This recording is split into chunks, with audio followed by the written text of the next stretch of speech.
Many people are really keen on investment strategies and they want to build a 1 crore corpus very fast. And this query, which comes to me, is often from the age group of, let's say, 25 to 35.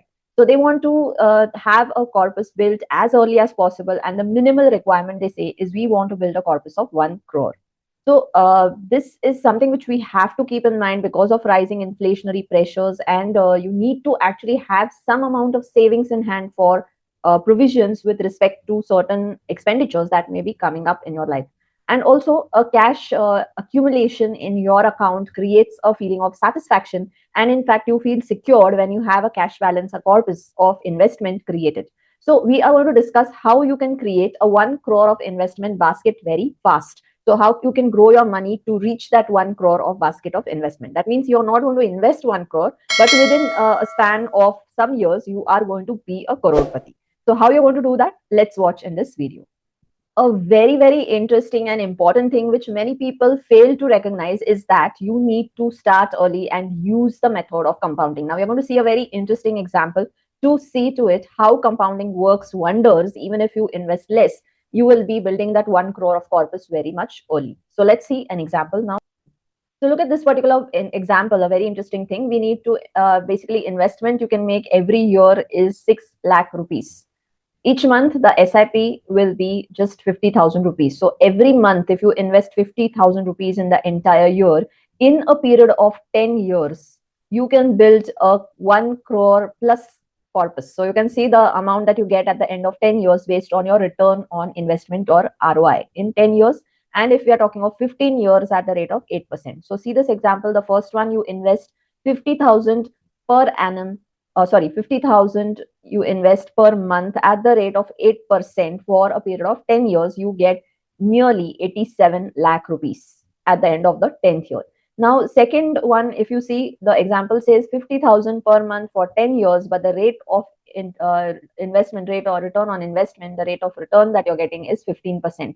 So this could be like you're investing in a mixture of mutual funds and equity and fixed deposit. So a basket of investment of 50,000 comprises of a total average return which is given at 15%. This gives you a corpus at the end of 10th year of nearly 1 crore 22 lakhs, right? So it's very interesting to see that you have invested just 6 lakhs per year, but the amount has almost doubled at the end of the 10th year. Can you see this? 6 into 10, so you'll have 60 lakhs of investment, and it's like one. But look at the power of compounding. The compounding says that, okay, if you invest this at 15% per annum return for all the 10 years, and at the 10th year, if you see the investment, it is almost double, right? More than double, in fact. 1 crore 20 lakhs, so 60 lakhs into 2, 1 crore 20 lakhs. So that's what is the power of compounding.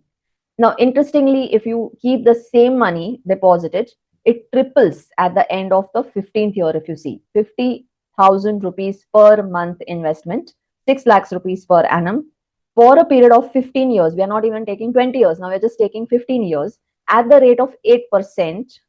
Okay, return on investment, not even 15%, but you will get a corpus of 1 crore 63 lakhs nearly, right? So interestingly, at 8%, if you see in 5 years duration, by using the power of compounding, you have doubled almost the corpus which you got at the end of 10th year. This is the power of compounded rate of interest, interest on interest, as we can call it in simple words.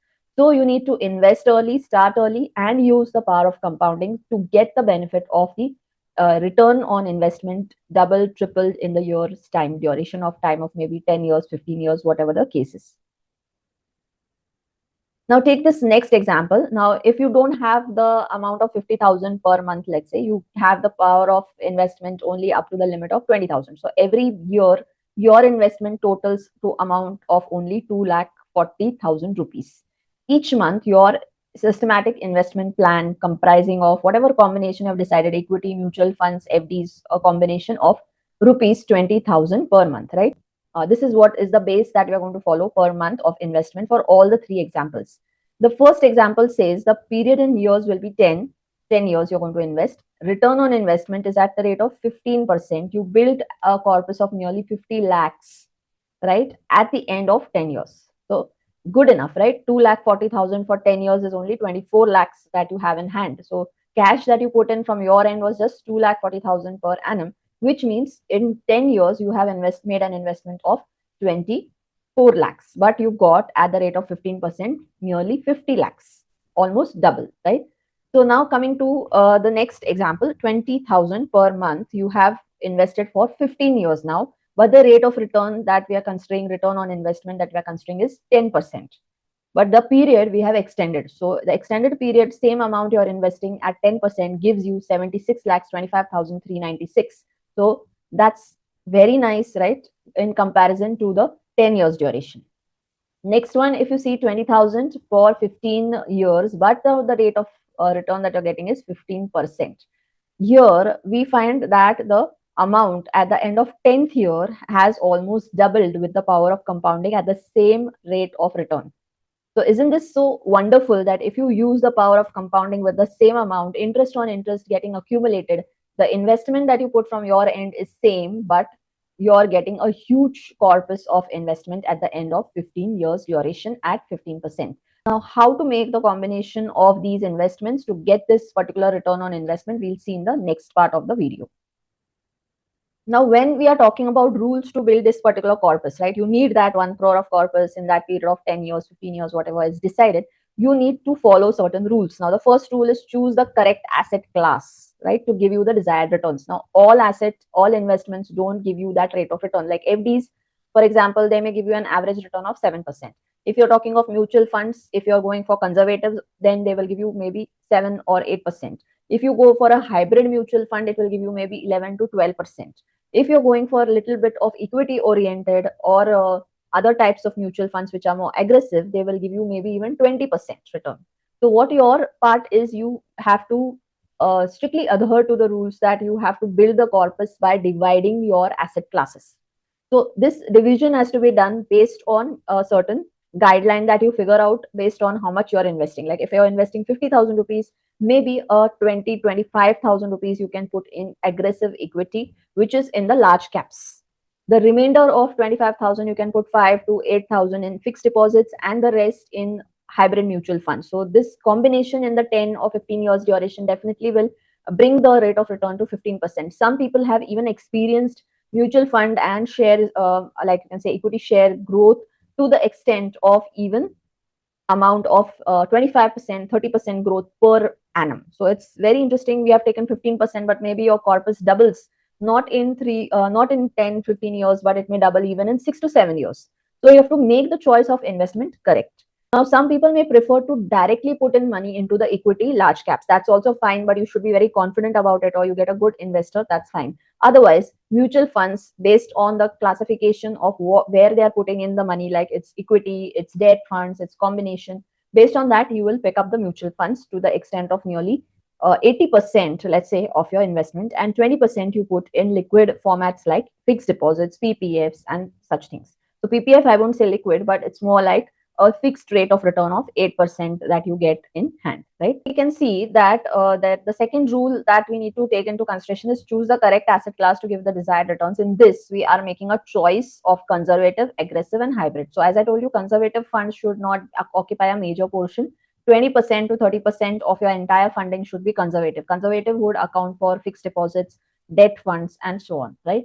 Aggressive funding and hybrid funding would be the you can say a combination of funds in the format of mutual funds that are classified as aggressive, are classified as hybrid. Now, aggressive class, you can also pick up equity shares directly if you're confident, as I told you. But normally, for a layman or a person who doesn't understand much about the markets and all, the suggestion would be to pick up only the mutual funds which are in the categorization of aggressive mutual funds. They're also study good mutual funds which have given correct and proper returns as desired. So based on that, only go for the investment. Now, important what we have talked about is conservative, hybrid, and aggressive. Now, I'm just going to quickly explain what is the meaning of conservative, what is the meaning of hybrid, and what is the meaning of aggressive. So if I talk about conservative funds, if we are talking specifically about other than mutual funds, then I would suggest that you can go for fixed deposits or PPF accounts. So these would be classified as the conservative funds. But of course, the conservative mutual funds are also available in the format of debt mutual funds. Hybrid would be a combination of debt and equity mutual funds. So mutual funds, which are classified as hybrid, invest both in debt funds and in equity funds to give you a desired result of nearly 12%. If we talk about aggressive mutual funds, these mutual funds give you the benefit of nearly 25 to 30% of returns every year. So that's very much interesting. Even if they don't give you 20-25%, they'll give at least 15 to 18% of return. So on an average, if you're taking 18, if you're taking a classification of 12%, and if you're taking 8%, and you combine them together, are they giving you the desired return on investment? This is what you need to check. So you will find the weighted average costs of, or weighted average percentage of rate of return or return on investment for these funds, and then check whether that is matching to the desired percentage as we had computed. So this will help you in finding the right type of investment. Next, very important part is that be a consistent investor. Now, some people are very eager to build a corpus, and they say, okay, fine. Now I'm going to start investing. For the first 6 months with full on Josh and all that, they will go and they will invest in that particular fund. After 6 months, they want to buy a car. They want to go for some vacation. They want to do this, do that. They say, okay, jane do. For this time period, now I'm not going to invest. So what happens? You don't consistently invest. Even if you have the money, you start spending it somewhere else. This is not going to work.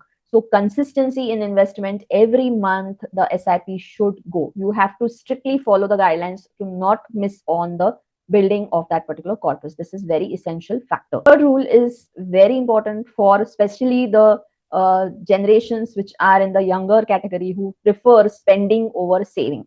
Now, earlier generations, which are now in the age group of 50 to 60, or even older than that, these people did not believe in spending. They believed in saving money. Everywhere, every place, they will go and save. So not just earn the money, but also save the money. This was their mantra. But now what is happening? Earn also and spend also. Earn, spend. This is what is the cycle without saving, which is the very much harmful, which is very harmful in the part of investment and from the angle of your future security. Inflationary pressures, emergency needs, all these things have to be taken care of. And please remember, insurance does not solve anything. So insurance may help you in some areas, but insurance does not solve everything which is required as a safeguard and as an investment for your own. So building an investment, what we are discussing right now, is very, very important in relation to having a security, having a good future, having liquidity in hand, and meeting up your emergency needs. So this is where you have to prioritize your savings before spending. Now make a budget. Whatever allocated amount is there for the purpose of your savings, first put aside that, and then whatever remains in hand, you can spend in areas of importance in your life, right? So without that saving, don't even look at the money which is available. So if you have to, once you get the money in hand, immediately you have to allot some part of it for your saving. I'm not saying the entire money, but you have to allot the money towards your saving before thinking of spending. This is a very important part of rules to building the corpus. So hope this helps you in building your investment corpus and becoming a crorepati as soon as possible. So hope this video helps you in your investment strategies. Of course, a financial advisor would definitely be required in constructing your corpus funds, because he or she will guide you in terms of how and what you can actually invest in to build a certain amount of investment funding at the end of a certain year. Also, availability of funds in the market, what are good, what are bad, can be helped out, and they will guide you on that particular part. So consult your financial advisor before you actually go and put in funds in a specific scheme of mutual funds, equity, or whatever. If you find this video useful, do share it with people and those who may find it useful. And just in case you haven't joined the journey of Commerce GYAN, ahead we are going to share such facts and such useful tips on in terms of investment, in terms of finance, in terms of commerce, and overall general knowledge of commerce and industry also. So do join and subscribe to this channel of Commerce GYAN, and hope to see you in the next video of Commerce GYAN. Thank you.